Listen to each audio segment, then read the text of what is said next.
Hola, LinkedIn family. Welcome. Bienvenidos. I'm excited to be hosting another LinkedIn Live session where we will be having a multicultural discussion about how to live a meaningful and purposeful life by doing well and doing good. Before introducing my incredible speaker, I do want to take a moment to introduce myself and my platform for those new or future viewers tuning in. My name is Jonathan Tarin. I'm a Mexican born, Texas raised executive with 15 years' experience in the advertising industry. I'm also the founder of El Bright Side, a brand platform that does two things. First, we are dedicated to creating and sharing stories of the multicultural human experience. And secondly, we provide creative and social media strategy, brand communications, and campaign management consulting services. My journey with El Brightside is driven by the joys of culture and operates with a belief that nuance is powerful, culture is everywhere, and humans connect both. So, yes, I'm on a mission to ignite business through human connection, and I believe it to be a stepping stone in achieving happy human business.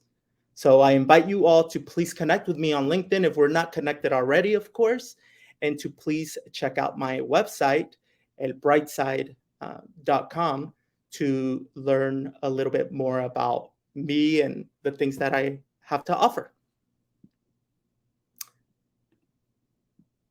Perfect. So, slight pivot now. For those that have not noticed or seen my hyper engagement on LinkedIn, I'm all about centering human experience and diving deep into all the good, the bad, and the ugly that molds us into human professionals. Today, I'm honored to have the opportunity to interview and introduce a Latina executive leader that understands how culture and our humanity can be a catalyst to create an impact and change at scale. Pilar Avila has held C-level executive positions and helped lead organizations across the finance, hospitality, and nonprofit sectors for 25 years. She has worked alongside civil rights advocacy pioneers like Raul Izaguirre and helped lead organizations founded by iconic politician and business leader Henry Cisneros, where she led efforts to break barriers forged by inequality, oftentimes leading first-time initiatives such as hand-delivering the first version of the DREAM Act to the White House, which propelled the first ever U.S. congressional testimony on Latinos in financial services, and co-hosting the first U.S. Latino Jewish National Summit. Currently, Pilar is the leading founder of Interductus, a global change management consulting practice providing executive leadership and multidisciplinary expertise to institutions, including ESG-focused and impact investment funds, corporations, foundations, and nonprofit organizations. And through the Renovad's Executive Development and Wellness Program, she's also bringing her expertise and passion to the global stage, aiming to elevate the impact of other business, civic, and community leaders around the world. So her career journey has been amazing and continues to be amazing. So I don't want to give more of it away. I want to proudly welcome Pilar Avila. Hello. Hola, Pilar, ¿cómo estás? Súper bien, súper feliz de estar aquí contigo, Jonathan. Super excited to have this conversation with you, have real talk, and hopefully share something that might inspire someone. And let's do it. Yes, absolutely. So I love the energy, especially in our pre-meet. And what I do want to do for everyone tuning in, or maybe even tuning in later, I want to give y'all kind of like a quick overview of what to expect, right? So first of all, I really feel this conversation will be uh, of great value to this amazing community here on LinkedIn. particularly in a time where I think many of us are seeking fulfillment and purpose, not just in our life, but in our career. So, what we'll talk about is culture and how this has helped Pilar mold her life and career. We'll talk about her being a Washington, D.C. advocate and private equity Latina executive. We'll get into life after COVID. And something that really stood out to me when we were talking before, Pilar, was you talking about flipping the switch on life and prioritizing happiness. So we'll dig into that. And lastly, we'll talk about you becoming a Latina entrepreneur and scaling wellness programs across the globe. So, everyone, as a request, I ask you to please engage with us during this live stream. We will be dedicating 10 minutes at the end of the session for Q&A.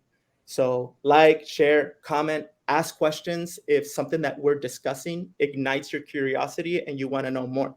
I'll make sure to go back and ask these questions to Pilar. So, perfecto. Bueno, creo que ya estamos listos. I think we're ready to begin. Órale, dale. All right, Pilar. So I always like to set the tone and begin by having the people that I interview share a little bit more about their human essence. So, two questions, dos preguntas. Where did you grow up? And what is your favorite childhood memory?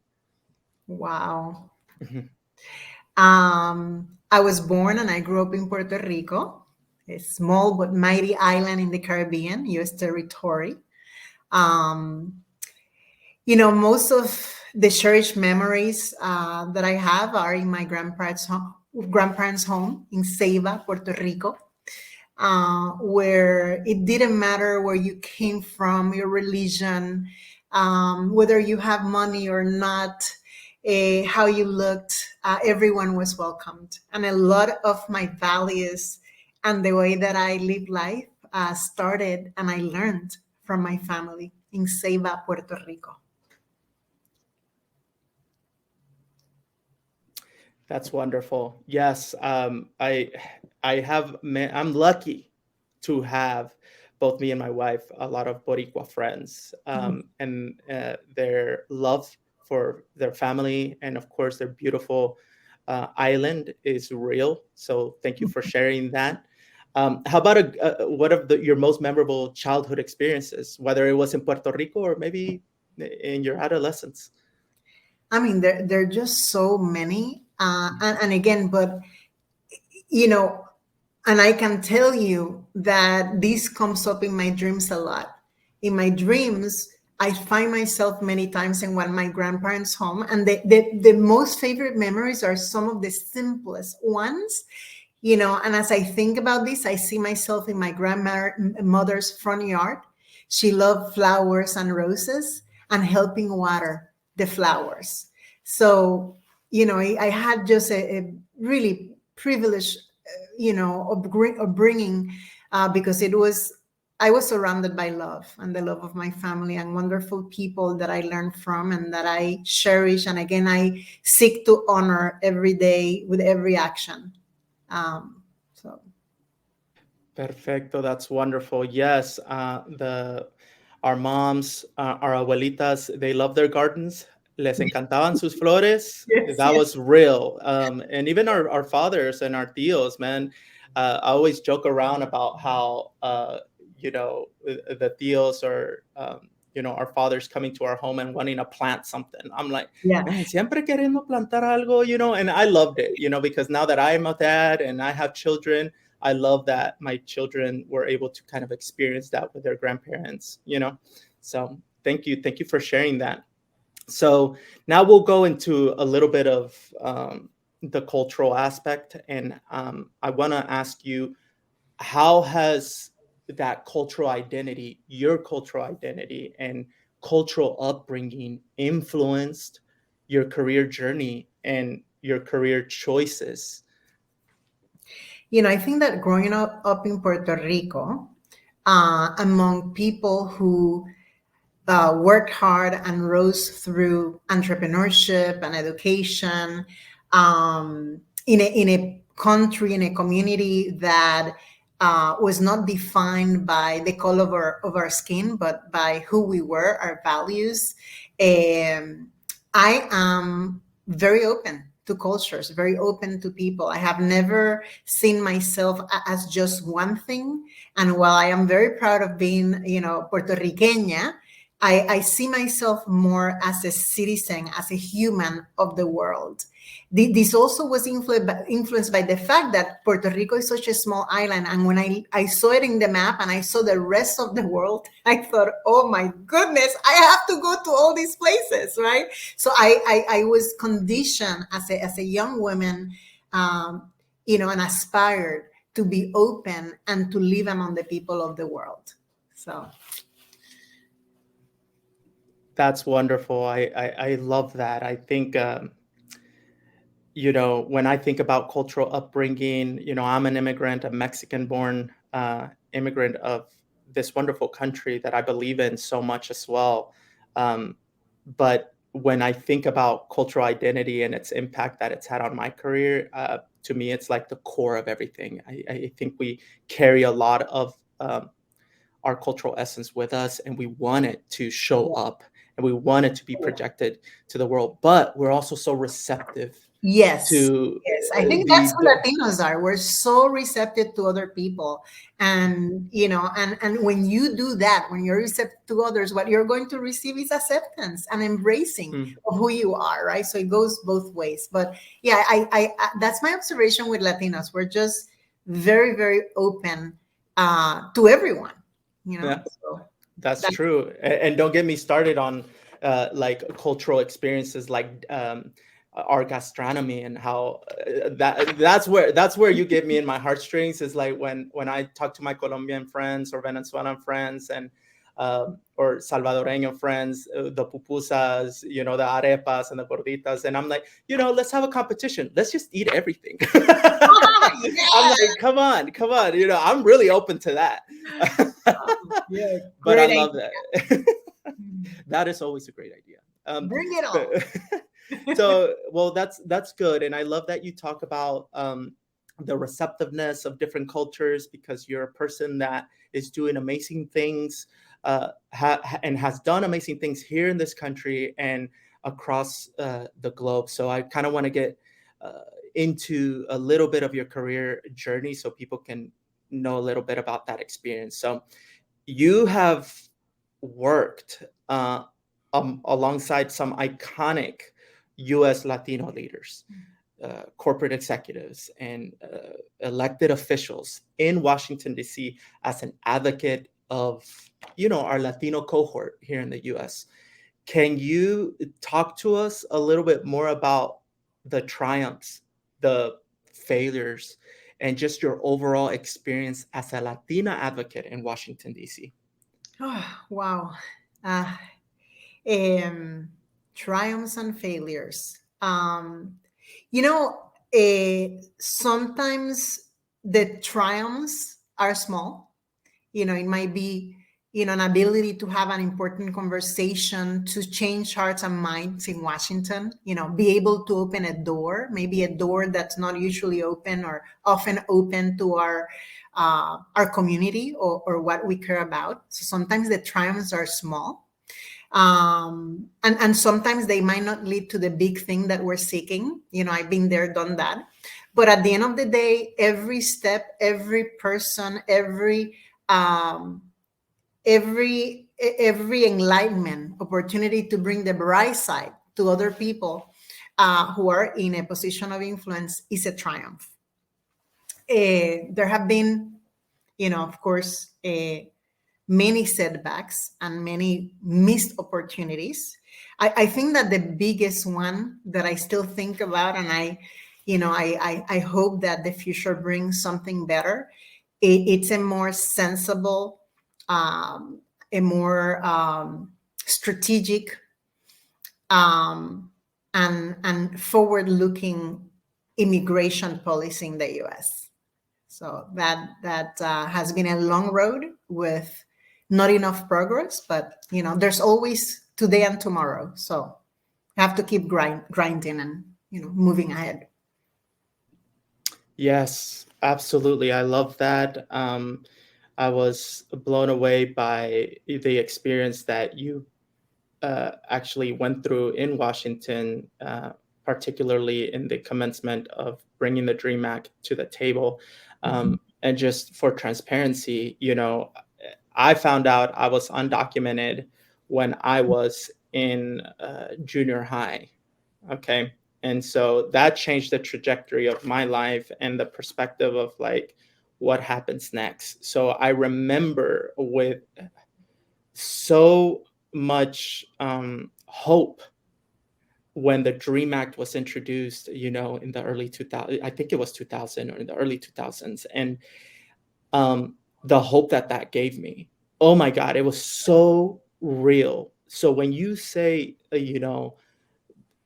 forward looking, humane, I mean, you're speaking to millions of us out there that have one of two things, even gotten lucky to, you know, obtain legal status in this country, or are still seeking, you know, uh, legal status in this country. So I agree with you. I think the discussion of immigration is a very complex one.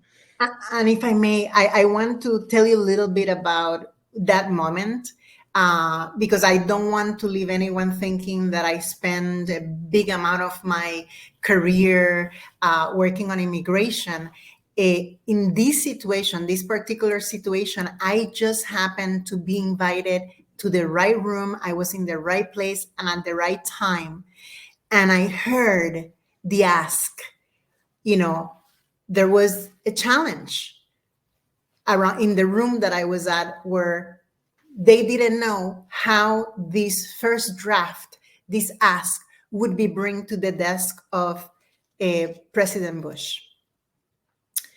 And I thought, well, wait a second. I think I have the cell number for one of his aides that I talk to frequently. Let me see if I can help. And I made a phone call. And that's how that happened. I didn't do all the work, but I was in a position to provide access to the beginning of something, really exceptional, where again, we haven't achieved what we set out to achieve yet, but there's time and there's people continuing to carry that torch. So sometimes it's about, being understanding that you can be a vehicle. You can be a vehicle to remove barriers for opportunity in your community. And yeah, listen and be open. Keep your contacts available and be a vehicle. Whether you spend a great amount of your time on the issue, or you, like me, at that moment, I happened to be, in a place where I could support.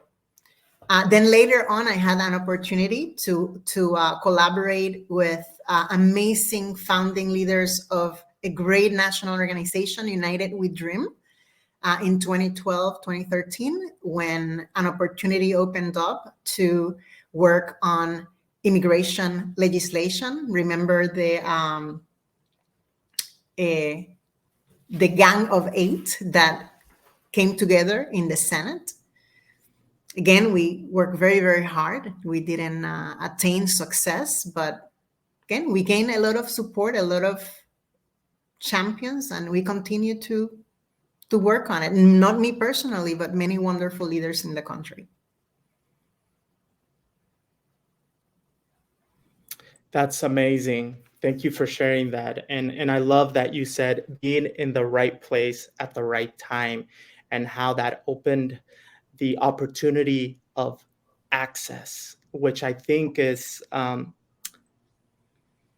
so important in any space where decisions that impact humanity. It's so important for diverse folks to be in those rooms, and I love that you shared that experience, because especially as Latinos, hey, wait a minute, you have a challenge? Let me figure that out for you real quick. Yeah. Déjale hablar a alguien real quick, and I love that. So, I can help. And so that's amazing. Thank you for sharing that. I love that. Now, you also know a thing or two about raising capital, but more Yes. importantly, about, again, having diverse entities, organizations, individuals gain access to capital. And you did this for nonprofit organizations, but you also made a career move into the private equity sector, which I thought was amazing. And as I was looking into this, I read it on a McKinsey report, a 2022 McKinsey report on the state of diversity in U.S. private equity, that Hmm. women of color only accounted for 12% of the C-suite level positions in private equity firms, which was actually 6% lower than the representation in corporate America, which, by the way, is already bad enough. So Yes. I wanted to engage you and really know, what was it like being a Boricua executive in a Mhm. space where leadership, statistically speaking, doesn't necessarily look like you? It was a great challenge at the time. We're talking about efforts that began, at least I was part of in the beginning of the millennium. 2002, 2003. And, the awesome thing is that as, people came together, leaders from the organization that I used to lead as the executive at New America Alliance, founders of the New America Alliance. You mentioned Raul Izaguirre, Henry Cisneros, and others. What we had already in the Latino community was the proven excellence of Latinos who have been investing capital at large institutions. We had a very, basically a handful of private equity firms only, which in aggregate, at the time, I'm talking 2003, managed only about 500 million. In a matter of a few years, we saw the community grow. And by, I would say, by about 2012, maybe in 10 years, in a decade, that number of assets under management rose to 80 billion plus. And right now we have a particular Latino managed firm that I believe has surpassed probably the 30 billion assets under management mark. Just one firm led by a Latino. So it's a lot of change, and it just takes a few people to come together, people who have, the grit, the expertise, the track record, but also the will, to figure out which doors need to open. And sometimes you just have to kick them open, have a strategy, and walk through that door. I want to mention that a key factor at the time was understanding the influence of politics and elected leadership and policy on the distribution of capital, because the majority of the capital that's invested in this country originates from public pensions, where many of our parents, our family, who work for governments, whether state or local governments, are saving money for their retirement, and that money has to be invested, right? So yes, these public pensions, whether it is California pensions, California teachers, New York City pensions all over the country managing the savings of public employees, are a key factor to the distribution of capital. And in that sense, elected officials who oversee policies in those pensions had a big hand and were the key to opening the flow of capital. But again, not because it's the right thing to do, not because, oh, poor Latinos, they are not at the table. No. It's because we had people with the expertise and with the ability and the proven track record of having multiplied capital for other institutions. And why not build our own institutions? And why not have Latinos at the helm distributing capital to businesses, whether Latinos or others, who have great ideas, who have great teams, but might not find the way to the capital, because at the end of the day, we need to understand that too often, people invest in people who look like them. So we're not at the table if we don't have the capital and have the ability to fairly look at opportunities within our communities and other diverse communities. Then again, opportunities get missed. There's still a big gap, right? But we've made a lot of programs in the last couple of decades. Wonderful, perfect. I mean, it was so spot on that it wasn't about poor Latinos, they're coming up. No, it's proven track record and expertise existing and showcasing, our worth. And you also said, that people invest on people that look like themselves. And I think that's also key. I think there's a sense of community there. There's a sense of understanding, and there's a sense of cultural nuance and relevance among each other, and knowing, hey, I understand you. I know your path. I know your journey. I know what you're trying to do, and the way you're pitching me for access, I get it. And that is already a huge hurdle to overcome. So I love that. And I think we could do a whole other podcast on that, Yes. or a whole other interview. And I have a few friends that could talk quite a bit about this as well. Anytime.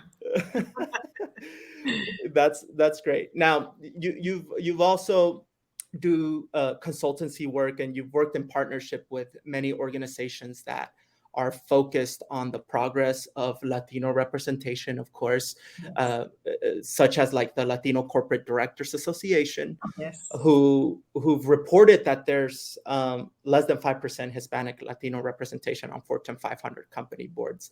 At least I believe that's the 2021 data that I have. Yep.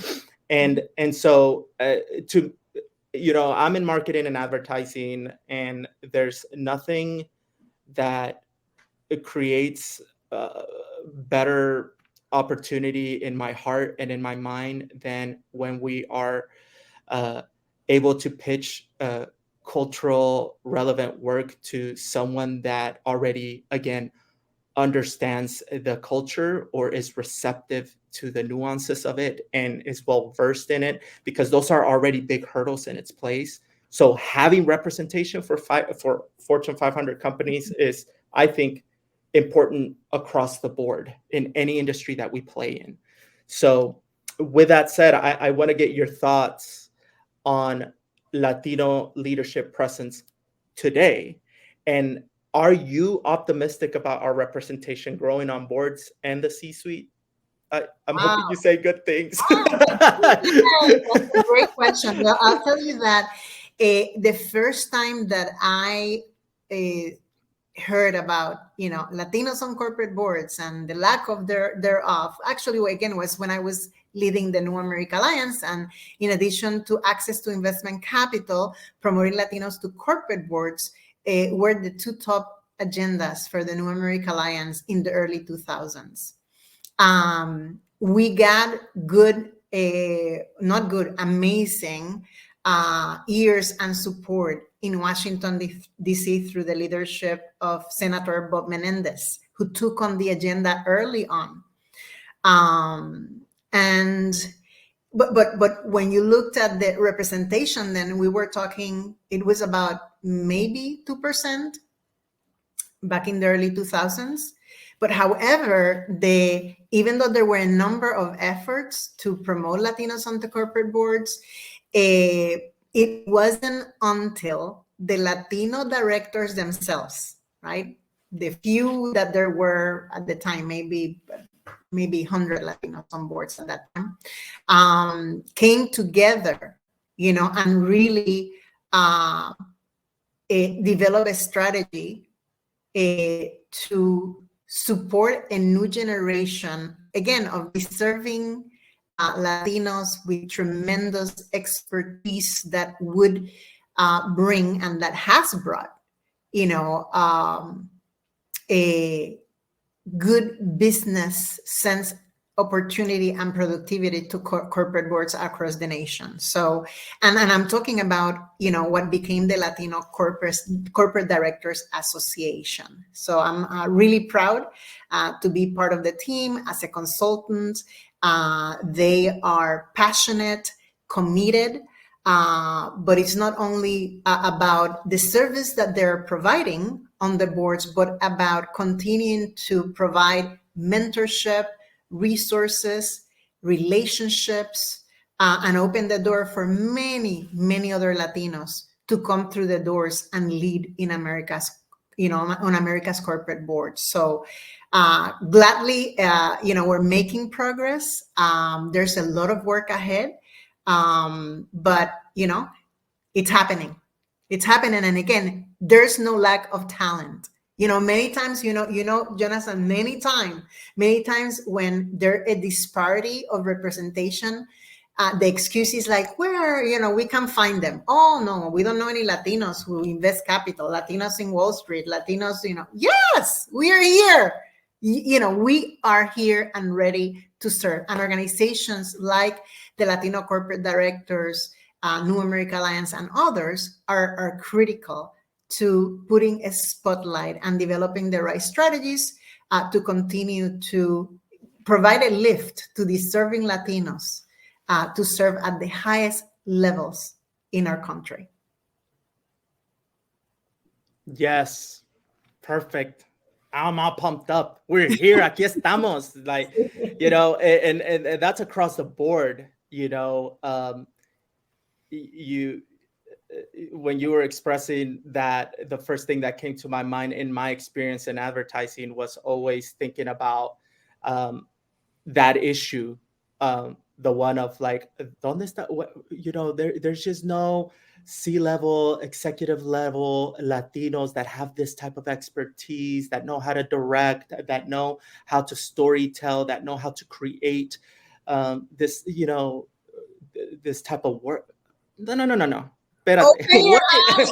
Mira, a ver, escucha, look around. We are here. Exactly. Are here.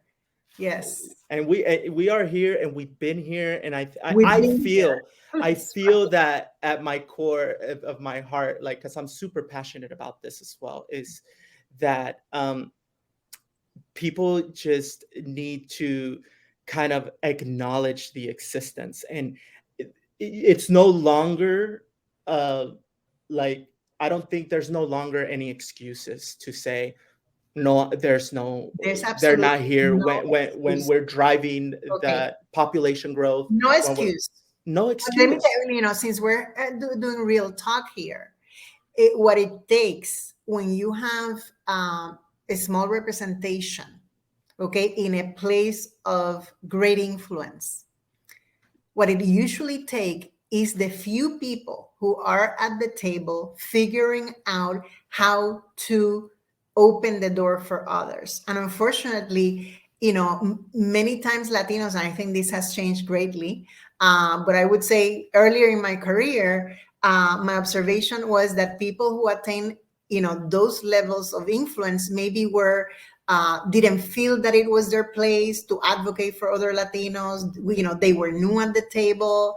But, soon enough, they realized, you know what? We can do like other communities, come together for people, because again, this is not about doing anyone a favor. This is about the business imperative of having people at the table and embracing and making business decisions, right? That engages the power of one of the largest economic communities in the nation, right? So, that's where we're at. I think that we have our leadership, our Latino leaders in America, have activated, not only on their behalf, but on behalf of our communities. And I see a brighter future ahead. Again, even though we're facing still very significant gaps in representation, but I see our leadership, and not only the leadership, but the pipeline of leaders becoming more front and center, and understanding more how to prepare, how to leverage your relationships, and how to find your way to the room where it happens. Yes, how to find our way in the room that it happens. And man, are we so good at finding the way? Oh, you know, we are. we're so awesome. And Yes.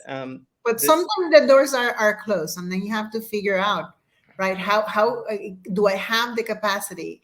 Who can I align with to begin to, to open the doors? yeah, And no, that is extremely important. Is who you align with, relationships. Who do you know? What do you bring to the table?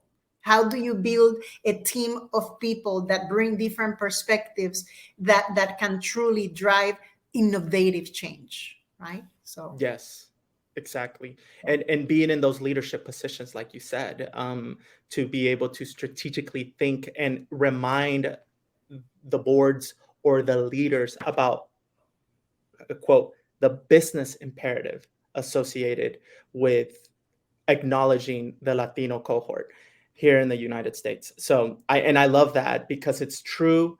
I think there's a lot of and we're beginning to be more vocal, and not backing down, which I yeah. also believe is an essence that has its role, and it's also important because it allows, and anybody can do it. Yes. Anybody can do Yes. it because And you know we what, have. Jonathan, I'm going to tell you something. People like you, of your generation, who are leveraging these technologies and these platforms, and putting a spotlight on our communities in very powerful ways, are part of this process. The availability of platforms to tell our stories, and to spotlight our value, our contributions, those that we have already made, and all that we have yet to do. It's critical. So thank you for providing this platform and for what you do and your generation. Oh, thank you so much, and we appreciate. And I think there's so much conversation that can also take place about the importance of building bridges through generations, Oh and yeah, merging the yeah. knowledge, the experience. I think it's important for millennials to be working with for Gen Zs to be working with Gen Xers, all of that stuff, um, and that's what this platform that I do with At Brightside is really all about too, is highlighting people from different walks of lives and that multicultural human experience. And thank you for your kind words. I do accept them, and they motivate me. So it's the The truth is real talk. real talk. That's what we do. So, all right, now I'm going to get into the section of something we talked about in our pre-meet as well, which was life after COVID.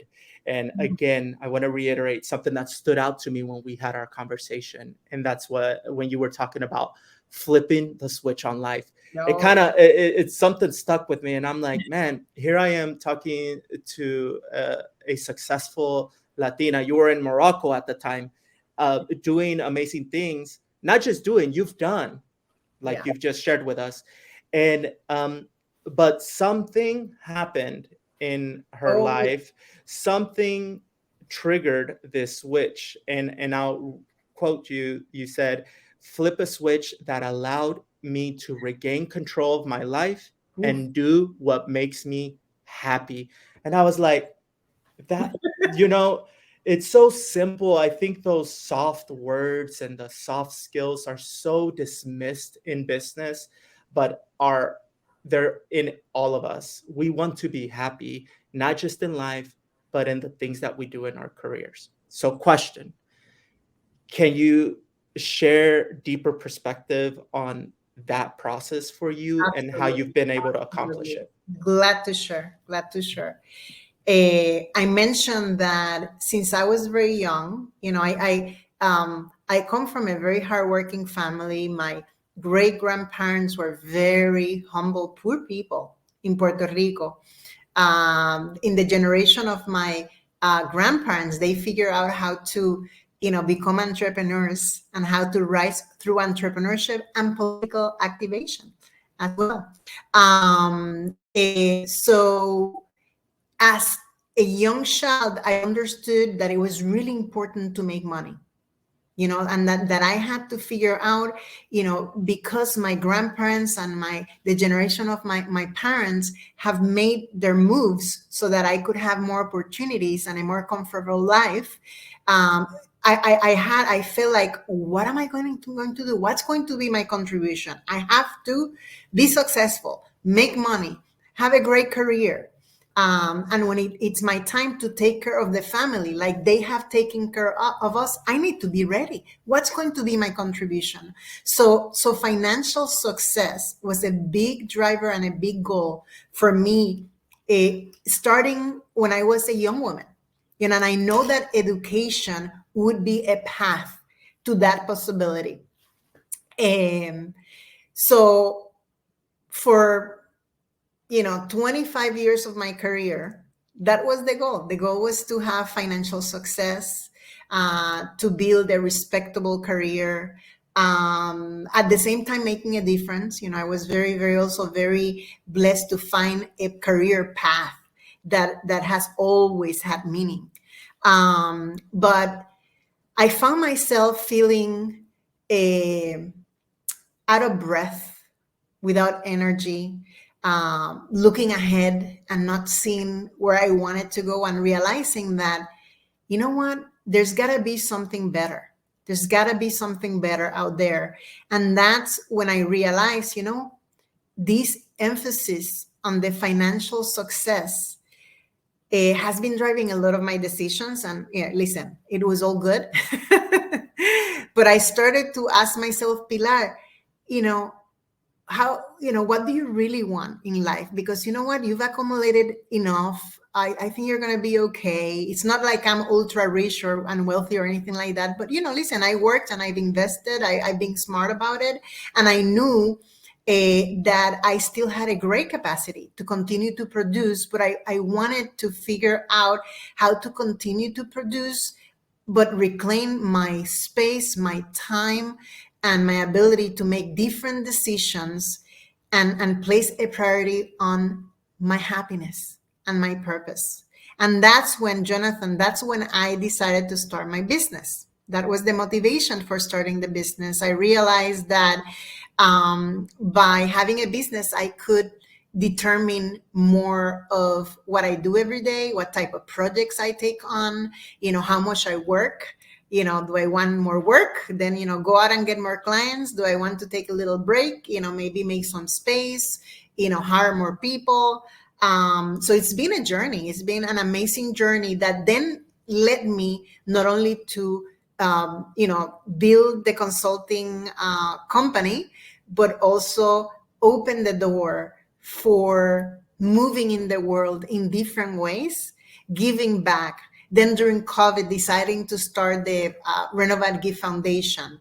And actually before that, the first Renovat program was the Renovat Retreats for women, wellness and cultural immersion for women. So, it has been through this newfound leadership, and creativity and motivation that I have gained by becoming an entrepreneur, that I am living life by my own design.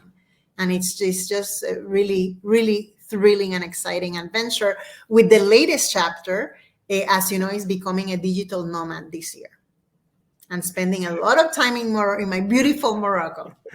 Yes, I remember you, which I think is amazing, to embark on that journey, and also reflect. I've talked to people and colleagues of mine and friends and family about our ability to kind of look back and talk about the decisions that we've made and the things that have allowed us to be in the positions that we are today. So you talked about, how you were so hyper focused on financial success and how that was a major driver, and how education was also kind of like a catalyst for that. You did it, you continue doing it, and you've gotten in a position, but then boom, you said it, and this resonates with me. Yes. I'm still on that journey, by the way, of financial success by all means. Oh, me But too. but you said something key, and I think a lot of us can relate to this. You got to a point in your career where you felt out of breath, Yes. you know, and I think that feels different for many of us. You know, some people call it burnout, maybe, and not to define what that means to you, Mhm. right? But it, I think there's a lot of that happened before COVID, and it accelerated after Mhm. COVID. This idea of like, I'm Yeah. so exhausted, and I want to do things that are purposeful and have meaning. Yes. Um, it- Let me tell you about this flipping the switch, right? Because mm, that's a reset, right? It's a complete reset. But sometimes this reset and this evolution, it doesn't mean that you become someone new. You know what? I don't want to, yeah, no, I'm still me. It's just that you know, I took the time to spend with myself, okay, to look within, to figure out why am I feeling this way? What can I do about it? What's in my capacity? How can I, design the next stage of my life in a way that, that fulfills me, in a way that I continue to live with the same values and priorities that I've had over my life. But the big revelation was that while financial success was at the top of the list, so that I can build a career and travel, support my family, do all these things so I can be happy at the end. And basically, what I did, I just flipped the whole thing around.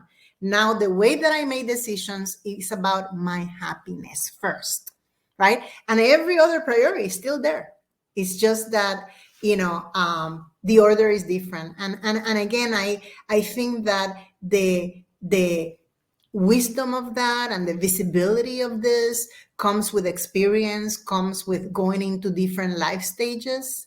Eh, I think that in the earlier stages of your career and your life, listen, having a great emphasis on financial success is great. Maybe not like I had it top of the list, but I think it should be sort of towards the top of the list. Build financial success, build a name for yourself, your reputation, your brand, right? So that then later in the next years, you can bank on what you built and then maybe have an ability to bring forward more who you really are and what you really want, because you have that foundation, right? It's like, the millennial generation, right? It's a generation that opened my eyes, to a different way of living, and to the emphasis on others, and less uh, calculating, careers, in linear paths, but having the ability to have more of an even flow and bring more of ourselves or all of ourselves to our careers and our lives and what we do. This I learned from your generation. Okay. So I think it's important to be prepared to adapt, and evolve as your life stages, your career, your situations in family, family priorities change. So, being flexible and being aware, right? Avoiding being stuck in the automatic pilot, which is absolutely common.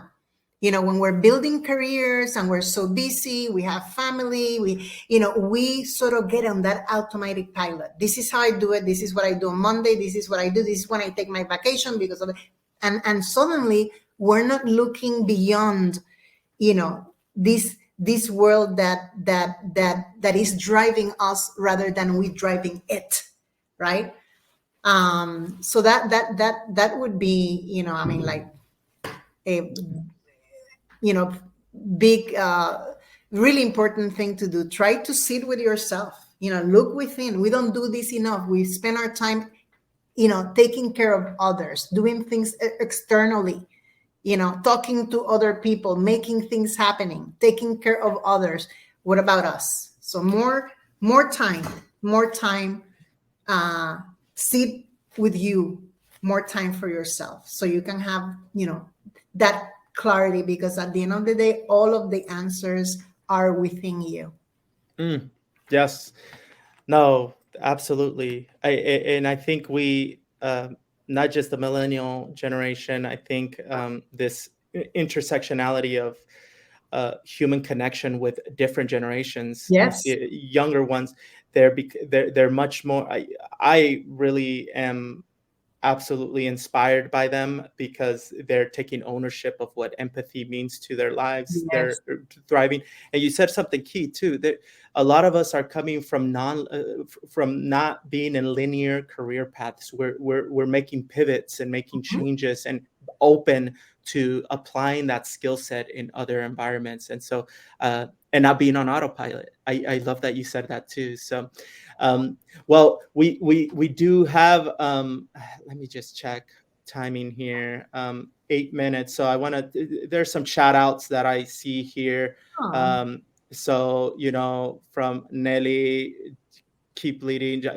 Nelly Cuenca, she leads a ah, nonprofit organization here in DFW. She is actually a leader herself. So shout out to yes. Nelly. Saludos. Hello, Pilar and Jonathan. I'm coming. Oh, so Morocco folks here representing. Oh, Laura Guzman. Hola, hola, Laura. Thank you for hello, engaging. Susana, Susana. ¿qué más? Hola, colegas from Verónica. Hola, Verónica. Thank you for tuning in. Hello. ¿Qué más? ¿Qué más aquí tenemos? I agree. Oh, this is from Imad. I'm agree. Everyone needs to. And another, one of our project managers for the Renovat programs in Morocco. Perfect. Hola, Our hola. Thank you. Morocco, our Morocco team is connected. Thank you so much. That is I miss awesome. you. Kamal Renovative project lifted a print in Morocco, especially in suburbs. This experience was meaningful, inspiring, motivating for a change. Building corporation, it's a big honor for me to Oh, be a that's part of this wonderful. community. That's awesome. Jonathan, it was just such an incredible experience for me for the first time to launch a collaborative project outside of the US. And what I found is that in a country like Morocco, you know, they won't let you fail. They come together. And I feel very, very embraced and absolutely committed to continuing our work in Morocco with the English program, with the coaching program that we're about to launch, and really collaborating with the team there has been just incredible, inspiring. That's great. Que bien. And I love that. And I know that this is something really, really important. Yes. And that means so much to you. Oh yeah. We have Susana here. She's talking about the retreats that you mentioned, that she's been part of it many times, donated to Renovat Foundation, That's right. and she's a volunteer. All right. Yes, absolutely. Que I bien. don't do anything without Susana. Que we're, bien. we're just journeying through life together. So, and that's the beautiful thing, when you have clarity about, who you are, when you're open, when you're transparent, you find other like-minded people, and it's beautiful to be able to continue to journey with others, and who support you in fulfilling your dreams, and who also show you, by example, and inspire you by example. Someone like Susana has been an amazing inspiration to me. Que Like, bien. Yes.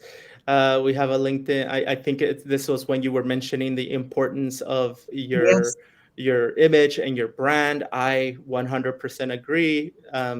that is important. And you mentioned something good too, Pilar, about how we have so many resources at our disposal to be able to create, to be able to share our narratives and experiences. That in itself is also stepping stones to creating your brand and your footprint in a digital landscape, especially. I And would then, say to that, I do have a comment about that, right?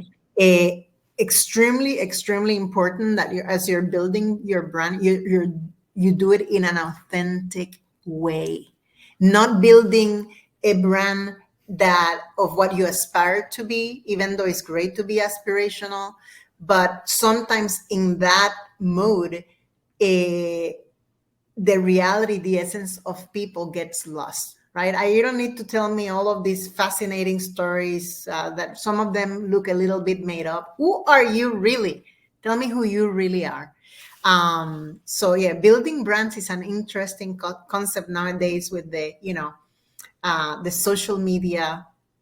yeah, the social Yeah, media landscape. I mean, yeah, I love yeah. it. I think social media is a driver to branding initiatives.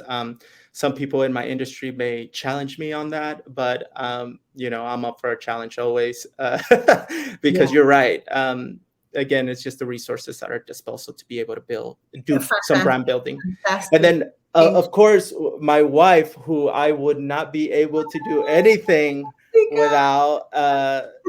She say saludos, Jessica. Pilar. Saludos a ti, Jessica. Well, I know we're coming towards the end of our session, Pilar. I do want to kind of let everyone know to please connect with Pilar on LinkedIn. She's on LinkedIn, Pilar Yes. Avila. You can go to the event that was created. She is tagged on there. She's a delightful human being, and I'm sure she would be delighted to hear from you all and And connect. thank you to LinkedIn for all these awesome opportunities and how the platform continues to grow and evolve to give us an opportunity to connect in a more authentic and strategic way. So Yes, very excited. agreed. And then, of course, if you want to know more about her consultancy practices and management services, you can visit introductus.co. And then, if you want to learn more about her wellness program, it's also within Introductus, but you can go straight to renovat.co to learn more. Or I would highly suggest to just reach out to her directly, ask Yes. questions, and do all of that good stuff. So to everyone that tuned in, thank you. And Pilar, I want to say thank you for accepting my offer in interviewing you. I've known you, and we've engaged in a couple of times because my wife worked for the New American Alliance herself in the Yes. finance sector Yes. uh, for many years, actually. And she, when she worked with you, she loved working with you. And I was talking to my wife, and I was like, Pilar has such an amazing career journey. I love what she's doing now. That's so uncommon. Like, I gotta interview her. I gotta talk to her. And so thank you for accepting my offer. Thank you. Thank Okay. you. It's been, great experience. And I wish you continued success. And again, thank you for being a vehicle for telling many amazing stories, multicultural Yes. stories. Yes, absolutely. And on that note, I do want to make a couple of announcements as well. I'm really excited to be sharing a little mini series next week, starting with some teaser initiatives for Hispanic Heritage Month. Wow. I did a little mini podcast series highlighting Latino and Latina entrepreneurs, nonprofits, and businesses here in Texas, of course. But Texas love expands to the world. But I'm really excited about that. And then, of course, I have really amazing guests that are also going to help me kickstart Hispanic Heritage Month here on LinkedIn Live. So I'm really excited about that. Tune in tomorrow. I'm going to share more tomorrow. All right. But Pilar, thank you again for your time. Thank Cuando you. vengas, we're Thank going to go have dinner. me llevo Yeah. los chamacos is going to be a family affair. So All get right. ready, okay? I can't wait for the margaritas. Oh, yeah, that's on point, always. Muchísimas gracias, Pilar. Thank Thank you, you. everyone that tuned in. Thank you for your support and for everything. Adiós. Hasta pronto.